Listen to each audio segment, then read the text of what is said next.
Good morning. I'm with a ESL teacher named Miss Fernandez, and I'm in her classroom, and we were been discussing the ESL students and how best to serve them. Well, right now we've been reviewing one of her students' WIDA scores and her WAP scores, and I had an interesting question for her. I asked her why on the WAPT test do most students usually score a 1, most newcomers, and we've been discussing why that is, and she had kind of enlightened me to in your.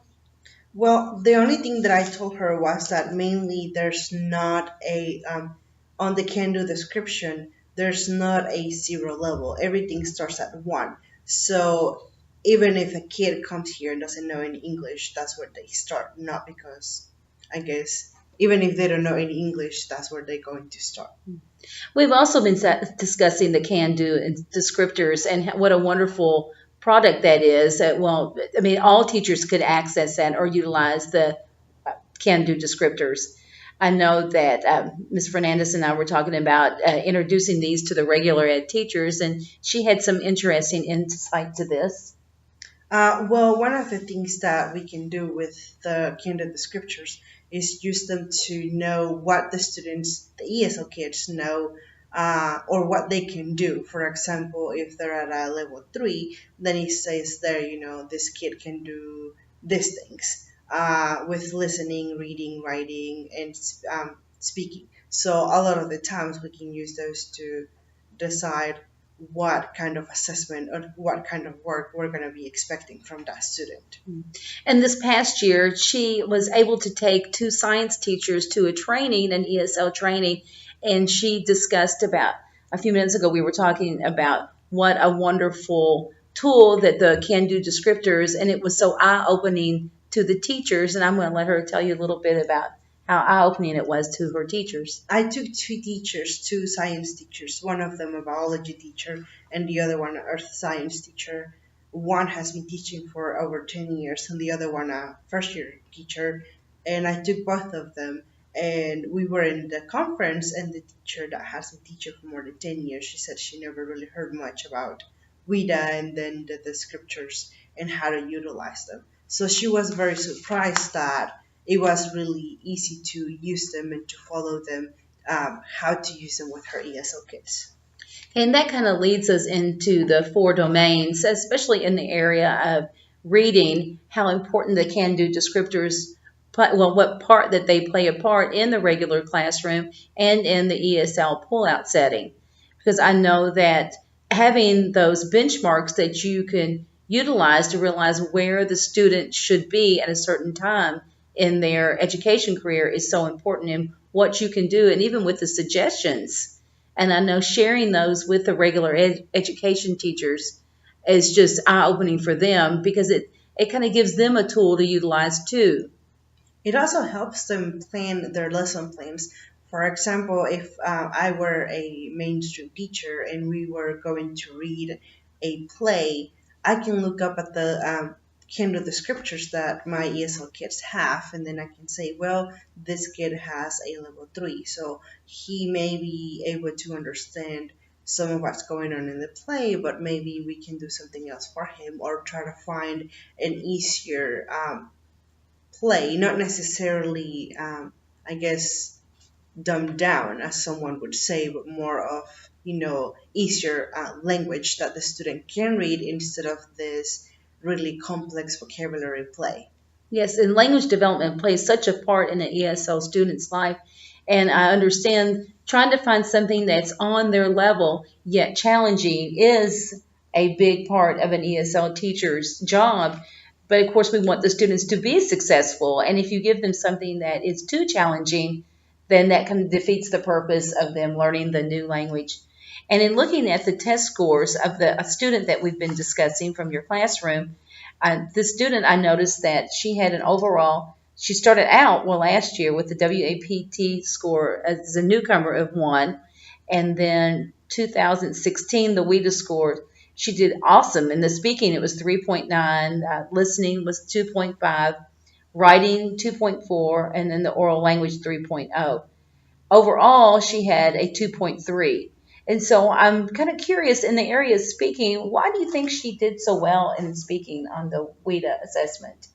Well, a lot of the times, she would just practice how to say words, and she would ask me, how do you say this, how do you say this short phrase? So I would give her short phrases like I like, and then she can just plugging in the blank what she liked. So she practiced that a lot. That was really helpful for her. She also has a brother that tries to speak English to her as much as he can, so that she can also practice that. So I think that that's one of the reasons she did well in the speaking. And I'm also wondering and thinking that I know as the sheltered instruction, the more that they are around English speaking students, that how that increases their access scores. Do you find that to be true? Yes, a lot of my kids that have American friends, or kids that don't speak any Spanish or any other language other than English, whenever they are talking to these kids, especially if the kids are really good friends, the kids, my ESL kids' friends, they correct them on how to pronounce things or how to say things. So I think that the students don't get embarrassed about, well, my teacher corrected me about how to say this, but they're okay with a friend. So they do. I see that a lot whenever they do that. Now, writing, I know writing is an area for all students, especially Hmm. the middle and high school level. I'm looking at the 2.4, which is actually a wonderful score Yeah. from the last year. We're Yes. curious this year, but of course we don't have the scores out yet this year. That what do you utilize in writing? Because I know that we've had different strategies suggested for us in the different numerous materials we read, and especially in the writing. I know that they suggested all the time to have the students develop their own rubric. So Hmm. then that way the students know whether they are on track and what is expected from them. Because I know a lot of times when we give them a rubric, they might not understand the rubric. And I think that's part of the language development also. So if they were to write their own rubric, especially for reading, I think that that would help them in the long range. That way they would know what goals that they're expected to do. What do you do for the writing? Well, for the writing, I work with kids. Mainly, I usually do a lot of what the third grade and fourth grade teachers do. So sometimes it's not necessarily what high school writing should look like, because a lot of my ESL kids, since they're middle school and high school, they come here and they're expected to know the rules about plurals, or the rules about, like different things, like for example, when do you add an s, or like the verbs, like which ones are regular and which ones are irregular. So I work a lot on teaching them those basic things, because whenever they are in their language arts class, they don't get taught that anymore because they're supposed to know that. Yes. So they we work a lot on that. We work a lot on grammar. For a lot of my Spanish speaking students, since that's what most of the kids that I have, we also try to work a lot of like, this is how you said it in Spanish, but then if you translate it literally to English, it doesn't make sense. So we try to play around about, this is how would you say it in English. So I give them a base sentence on what to start, and then after that they use that to say other things that kinda are the same that they want to say. I don't use a lot of essays or rubrics with them, because I try to see what they are doing so that I can meet them at the level that they are in and help them from there.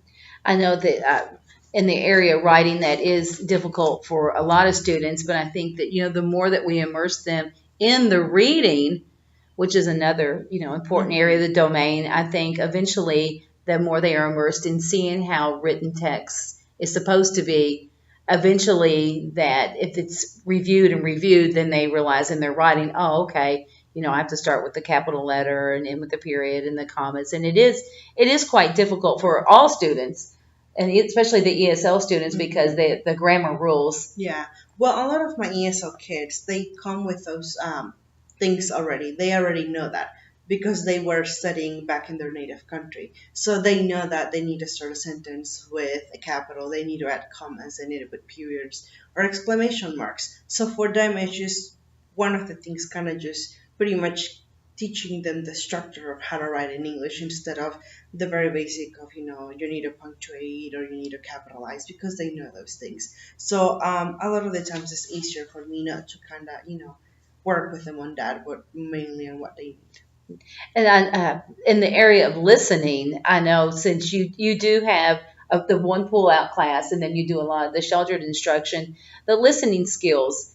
I mean, so often I think that students, especially in the middle and high school, they kind of tune out, and you wonder if the ESL students are just similar to the general population. Do you find that they are very similar in their listening skills? Oh yeah, some of the kids do tune out, and then I try to get them back into track and go like, "Hey, what is she saying?"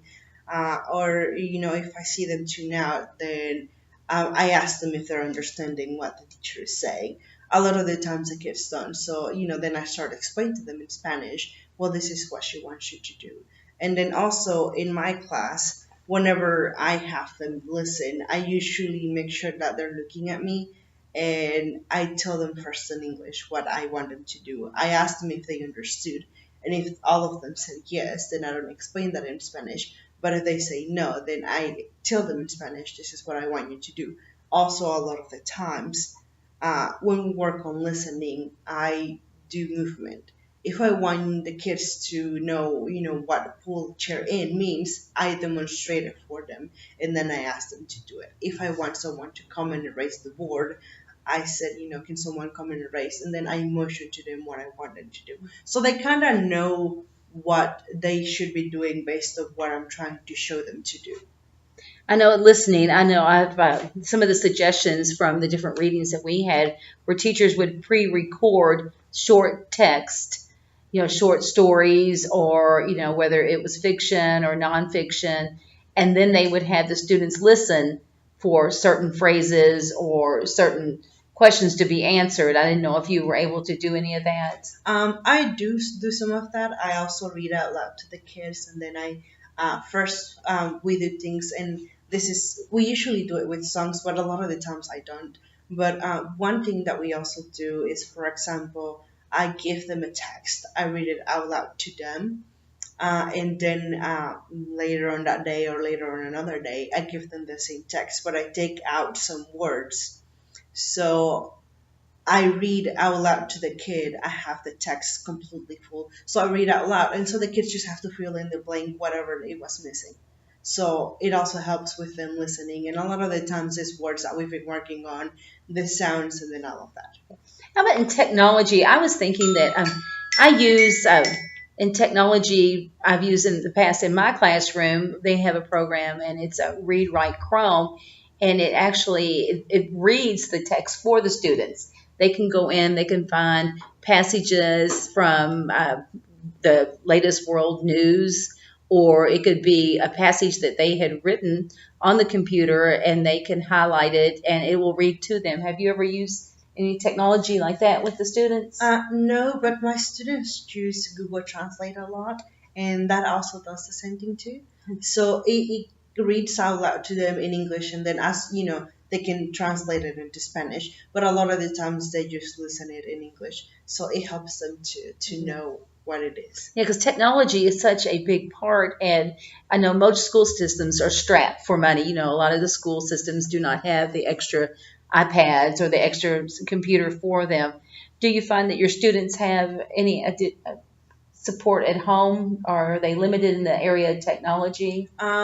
There are some kids that are limited in the area of technology. Some kids don't have like an iPhone or a computer at their house. So that's one of the issues that we see. Also, if they happen to have a computer or an iPhone, then their parents cannot pay for internet. So they don't have that extra support of, yeah, I can do my homework in my house because I'm going to have internet. So they don't have that. But yeah, that's an issue that we see sometimes, that the kids don't have the extra support in their house with technology. Yes, I think that's all over the state of Kentucky. It's schools or the technology we have is so it's either non-existent or it's outdated. So this student, one of your favorite students, her overall score was 2.3. And how do you think, I know, what increment do you think, what gains do you think she'll make this year when you get her score back? Well, as she was taking the access, I was just walking around and seeing what the kids were doing. And I got to her, and she was well, it was on the writing. Whenever was trying to see that, I don't know, but I think she may increase by like 2 or 3 levels. So maybe she may get a 4 or anything higher than that. I was really surprised whenever she was doing her writing that she wasn't put on an A or a B writing tier. She was actually doing the C tier on writing. So I'm really excited to see what her scores are because she was on a tier C as a second year student. So who knows? Well, that'd be awesome. And I know in assessment, we've talked a little bit about the WIDA, and that's just, a formal type of assessment, a standardized test scores. And I know in Kentucky, we also have the K-Prep scores. Since she was new last year, will she be taking the K-Prep this year? They don't do K-Prep Oh, I in forgot high at that, school. yeah, at that age they Yes. don't. But now the ACT, She did took the ACT last March, last month. She took it. So that's one of the things that she was expected to do because it was her second year.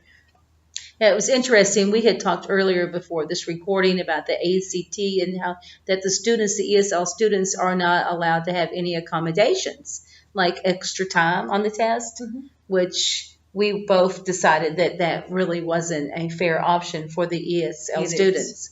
And so I don't know if the new legislation that's taken over the No Child Left Behind, I don't know if that's going to help in persuading the company that administers the ACT to have these accommodations in place like they do for special ed students or 504 students. Well, I heard that next year they may have accommodations, ESL kids. One of the things that I heard was extended time, um, the directions being, said in their native language in word-to-word dictionary as of extended time. I couldn't really remember if it was just time and a half or double time, but I think any extra time that the kids can get it's better than nothing. Yes, especially if they're going to be getting a dictionary that they can translate, they're going to need that extended time to look up the words. And so now that we're talking about assessments, I know we have our formal assessments and our non-formal assessments. I'm not sure. I mean, I know we were suggested that one way of assessing students is taking anecdotal records. Going around the room, whether you put it on a post-it note, you have a certain notepad for the students, just to see, you could see their gains, their weaknesses and strengths on anecdotal records. Do you find yourself taking a lot of anecdotal records on the students? I do take some. A lot of the times, I also ask the teachers, their mainstream teachers, to help me with that, just because they're kids that I'm just with them for a very little time, so I don't really get to see that much, especially with like math or science or any other, or a class that they're not with me. If I'm not there, then I don't get to see what they're doing there. So a lot of the other teachers kind of also help me, just keep up with the kids. What are they doing? What are they, being left behind? Where are they lacking? So also I look at the students' work that they do whenever they're with me.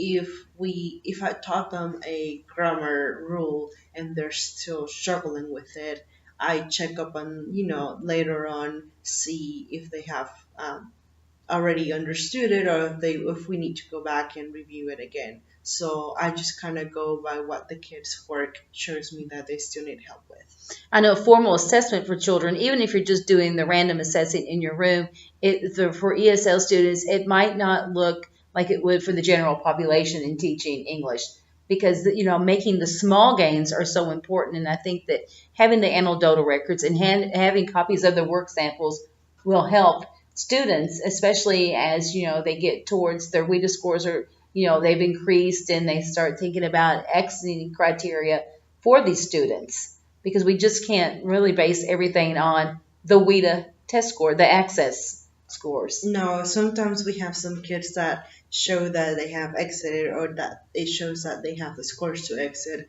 but then a lot of the teachers don't really think that that should have, happened because they don't see that the kid is maybe that strong in English, or maybe it's the other way around. Maybe we have some kids that have not exited yet, but then we're like, well, this kid should have exited already. So yeah, that those extra data help us to kind of decide, not also whether we should keep them in or not, but also what kind of accommodations will that kid need. Will they still need the extended time, and then how much? Or will they still need a word-to-word dictionary or any of the other accommodations that the ESL kids get? Now, do you, in the area of assessment, do you have the time? I know you do a lot of sheltered instruction, but you do have the one pull-out class. How do you work with them in seeing, assessing them? Do you do it individually? Are you more geared to like a whole group activity? What do you, I Well, know it might vary. I kind of group the kids based on those scores that they have on the WIDA, so that way, if I have kids that are at a level 2, then I work with them at things that they can do at that level. But if I have kids that are at a higher level, then we work on different things. So I just kind of, whenever I get data from that, sometimes it's individualized, just because I want to know, is this kid still needing help? And then a lot of the times too, it's just, I mean, it's a little bit of everything. That way I can see where are they needing the extra help, or who I might need to pull out maybe just individually instead of a whole group. And I know that in that area still, we're still talking about assessment. You had talked about, making the rubric. And in this particular student, how does is she successful in making her own rubrics? Because I think that we need to train the children to make a rubric. You can't just say, okay, here, I want you to do a scoring guide or a rubric. You have to show them samples of it and then kind of walk them along in the process. Is that what you do when you start showing them how to create a rubric? Yes, some of the kids, I've showed them how to do some rubrics, and then also a lot of, like, for example, this student, she's very good at criticizing herself and knowing where she stands or where she needs to go. So if she knows that she's struggling with, certain things, and she comes in and she tells me, what can I do so that I can improve here? What can I do so that I understand how this is being written, or how can I remember these rules? So she's very good at that. Now, in rubrics, I'm just kind of curious. Students that are coming from other countries, do they use rubrics in other countries, in their general work? Not a lot. I know that, for example, younger kids don't use it as much as maybe the middle schools or the high school students.